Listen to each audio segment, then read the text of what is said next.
Dr. Stephen Strange, o mestre das artes místicas, mago supremo do universo Marvel, vai ganhar seu próprio filme. Pois é, estamos ansiosos. É dia 3 de novembro já, o próximo filme de herói com pedigree da Marvel, Benedict Cumberbatch como Doutor Estranho. E nós vamos discutir agora tudo que sabemos sobre esse filme, tudo que sabemos sobre o Dr. Stephen Strange, o Doutor Estranho. O maior Stephen personagem. Vincent Strange, porque a figura dele é baseada no visual do Vincent Price. Sim, o bigodinho, aquele bigodinho fino, pois assim, é. né? E quando eles criaram, o Stan Lee e o Steve Ditko criaram o personagem, eles se inspiraram num mago que era vivido no cinema pelo Bela Lugosi, em alguns filmes lá. Então tem várias coisas desses mundos místicos da cultura pop que ninguém entende direito, que eles vão lá e fazem do seu próprio jeito, inventa termo, olho de Agamotto, livro de Vichante. São várias coisas que o Stan Lee inventou da cabeça dele. Isso não existe nem, sei lá, na mitologia, nas coisas do orientais. Stan Lee, convenhamos também, o Steve Ditko, que foi o cara que criou o visual de grandes personagens do universo Marvel, né? E o Ditko que levou a ideia do Doutor Estranho pro Stan Lee, né? Pra ajudar ele a desenvolver. não só levou e ele desenvolveu o visual, mas ele escrevia os argumentos das histórias. Aí o Stan Lee, ele só preenchia o roteiro com toda aquela fazia a apresentação lá, tipo, escrito por o magnânimo Stan Lee, o mago ele inventava profundo, os adjetivos, ele inventava aquelas frases super verborrágicas e... Mas acho que o importante é o visual ali, que a gente tava nos anos 60, a cultura lisérgica, LSD, e ali você tem múltiplas dimensões, múltiplas cores. Você tinha também a parte da apropriação da cultura asiática, você tem o ancião, o Tibete também, era um negócio né? que tava muito na moda, assim. Você tinha a série de TV do Kung Fu, você tinha os Beatles e o George Harrison curtindo aquele som de cítara, uns negócios lá da Índia e tal. Todo esse lance indiano e dessa coisa de você elevar o seu espírito e tal, e você partir para outro plano. Tanto que se você for pegar o melhor período do Doutor Estranho, das histórias que vendiam mais e tal, estão nos anos 70. Depois dos anos 80 e 90, você já entra algumas umas histórias que ele é testado, ele perde um olho, ele perde os poderes. Nos anos 90 já foi por um lado meio vértigo, assim. Teve uma fase que ele tava de cabelo comprido, óculos parecido do John Lennon. Aí o personagem, ele meio que ficou patinando, assim. E aí depois, nos anos 2000, ele virou Vingador e tal. Ele começou a participar de várias histórias como coadjuvante. Ele tinha aquela coisa mais de dimensões, realidades. São histórias completamente diferentes. Se Muito você vai diferentes. ler, assim, toda a pegada, os vilões, as entidades, tipo, eternidade, sabe? Você vê, sabe, o Dormammu, que ele trabalha na dimensão negra, sabe? Aquela dimensão que é tudo completamente fora do nosso padrão de realidade. As coisas funcionam de uma forma completamente louco, né? diferente. Eu sempre achei estranho o Dormammu, assim, porque ele tem aquele visual demoníaco, ele é meio um demônio, mas ele é um feiticeiro super poderoso que conquistou essa dimensão negra. Mas por que ele quer vir pra nossa? Não tem, sabe? Ele, tipo, Porque na dele é tudo uma bagunça. Mas Então acho que ele quer um se padrão. Ele conquistou aquela bagunça lá, por que ele quer, velho? Ele veio bagunçar a nossa, acho, né? Enfim, essa coisa das realidades sempre foi a grande pegada do Doutor Estranho. Ele é o grande defensor do universo Marvel dessas ameaças extradimensionais. Assim como, sei lá, os Vingadores são a última linha de defesa da Terra para ameaças extraterrestres. O Doutor Estranho, ele sempre agiu ali meio sozinho no Sanctum Sanctorum, que é a sua morada, é um sobrado ali. 3 andares no Greenwich Village, no Nova Greenwich York. Village, que também terreno é super... construído em terreno pagão. Com aquela confluência de linhas de lei, aquela coisa toda, né? Ele tem toda essa pegada de energias e tal. E ele fica ali com todos os seus aparatos, o olho de Agamotto, que permite que ele dispara rajadas de energia, dissipa magias, ilusões. Protege ele também. Protege ele. Tem o globo de Agamotto também, globo que ele é pra pode ter aquela... pode ver o futuro, Que aliás pode ver o que estava lá tá no cofre acontecendo. do Odin, no Tava no primeiro cofre Thor, do Odin. apareceu. Quem sabe o negócio que o Doutor Estranho vai aparecer no filme do Thor Ragnarok tem alguma relação a Porque esses eles já artefatos? foram, eles estavam lá com o endereço do Sanctum Sanctorum, já foram lá, inclusive é o endereço real de Nova York, tem gente que bate lá, que era o endereço de um dos roteiristas da época da HQ. Corajoso.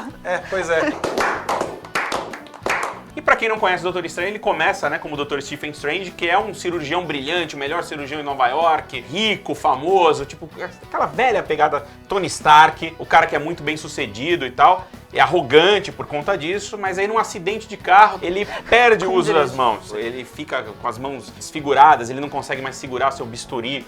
E aí fala, puta, e agora? O que eu vou? E ele começa a ficar obcecado naquela jornada para recuperar o uso das mãos. Nenhum cirurgião, um colega dele, consegue trabalhar aquelas mãos de volta. Ele se desespera e começa a procurar terapias alternativas, né? Aí ele vai lá, ele vai chegar até o Tibete, lá que não é o Tibete, mas é como se fosse, chega lá no Himalaia e conhece o ancião, que vai mostrar para ele que o mundo tem outras dimensões e tal. Não é só o plano físico que ele tá preocupado. Pois é, nos quadrinhos tem toda uma questão de disputa de poder, porque o humor Mordo era o discípulo do ancião pra ser o próximo Mago Supremo, e aí chega lá o Doutor Estranho Novato. e vira o novato. Novato, moleque. O novato chega ocupando os espaços e tal. Eu acho que isso não vai ser mostrado no primeiro filme, talvez no segundo, terceiro, enfim. Será? E aí nos quadrinhos Porque nos quadrinhos é assim que ele acaba recebendo os ensinamentos. Quando ele descobre o plano do Mordo, se sacrifica e o ancião verdade, ele descobre os planos, ele consegue salvar um ancião, e aí depois disso que ele vira o Mago Supremo. Ele se prova e vira o Mago Supremo.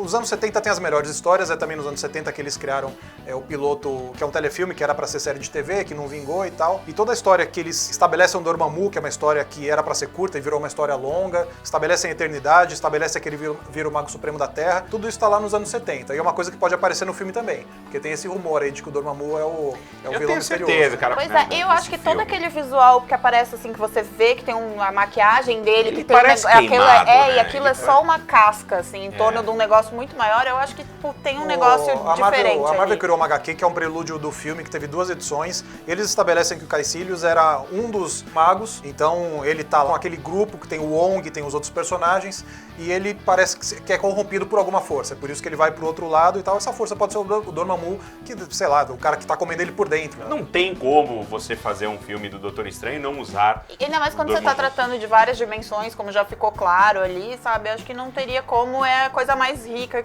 E aí toda a própria briga de poder, quem vai ser o mais poderoso. Dos personagens obrigatórios mesmo, que são fundamentais nas histórias, quem tá faltando é a Cleia, que é interesse amoroso principal. E sobrinha do Dormammu, né? E talvez aí sim fique pra um segundo filme quando vai explicar a Dimensão Negra.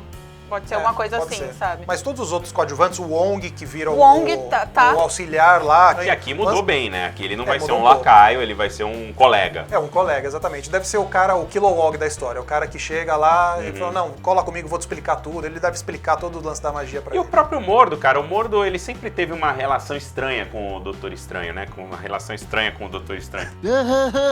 Meio de inveja e tal, né? Isso tá no cerne ali das histórias do Doutor Estranho.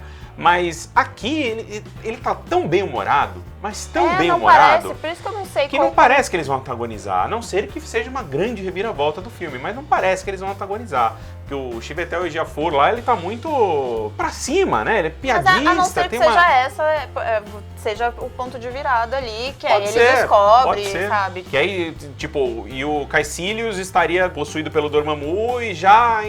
os dois juntos trabalhando, porque tem histórias que o Mordo trabalha pro Dormammu, então eu acho que teria a ver, até ganha mais poder em função do Dormammu, não sei. Difícil saber, mas a gente vai discutir isso mais, porque tem todo um lado aí também que eu acho que a gente tem que discutir, mas acho que mais perto do filme, né? Vamos discutir deixar essa mais perto do filme, das joias do infinito, né? Se o olho de Agamotto, será que ele é uma joia do infinito ou não? Vamos discutir essas possibilidades também. Então, ó, assina o canal pra não perder, não esqueça de curtir nosso vídeo e fique ligado aí que a gente vai falar muito de Doutor Estranho ainda.